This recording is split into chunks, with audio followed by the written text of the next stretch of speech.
İndi burada bəzi məsələlər var idi, əmi. Yeri gəlmişkən, bəzi məsələlər var idi o qisasla əlaqəli falan, o əl-qatlul amd. Məsələn, mövzu uzundur deyənə, o məsələn əl-qatlul amd ki var, onun 9-10 növü var da, misallar kimi gətirirlər. Məsələn, onlardan birisi sehr. Yəni kimsə kimisə sehirlə öldürsə, ona qisas tətbiq olunur ya yox? Cavab. Əgər isbat olunsa, bəli, 100%. Bunda ixtilaf yoxdur. Çünki ola bilsin ki, biri sahirdir, sehirbazdır, sehirlə, caduyla kimisə öldürüb. Və sonra özü etiraf edir. Ya biraz sıxışdırıblar, biraz döyəşləyiblər, etiraf edir. Ya şahidlər olub, məsələn 4 dənə şahid olub, deyib ki, onların yanında mən öldürmüşəm, sehirlə. Yəni sehirlə kimisə öldürsə, ona qisas tətbiq olunur. Bundan da maraqlısını deyim, kiminsə kiməsə gözü dəysə və ölsə, qisas tətbiq olunur ya yox. Bu müzakirə ediblər. Yəni məsələn adam bilirlər ki, filan kəsin gözü dəyib və bundan ölüb. Ya bu məsələ sübut olunur. Yox, doğrusu budur ki, bu məsələ girməyəydi bu məsələyə.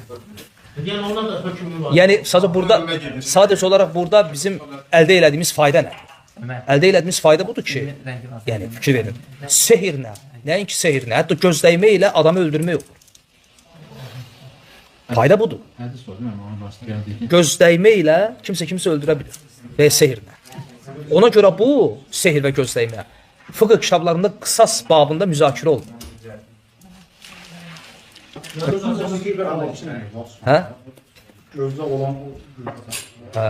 O necə olur? Allah bilir, amma olur da. Qeybdir, bilmirik. Və bu həm də tək qeyb olsa da, məsələn, göz dəymənin haqq olduğu, sehrin haqq olduğu nəyinə isbat olunur? Quran, sünnə sonra təcrübə. Reallıq praktikana bilirik axı bunu. Praktikana bilirik. Nə qədər ailələr, insanlar belə var. Yox, elə göz dəyməni deyirəm, sehri demirəm, cadun demirəm, elə göz dəymə.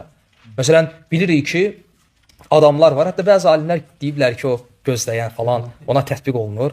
Yaxşı, buna tətbiq olunur. Necə tətbiq olunacaq?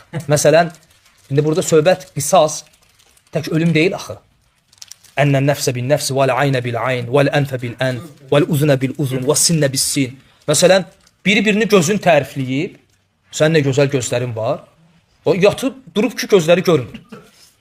Bu da şahidlər falan qaziyə şikayət elədi ki, mənim gözümü körləyən budur. İndi vəl-aynə bil-ayn, gözə göz. İndi bunun necə gözünü körləmək, yəni? Onu gərək qıraqdan bir dənə adam tapmalıyıq, gözü güclü olan, onun gözünə tərif oxusun. Hə. Hətta gözü çıxsın. Başqa bir misal.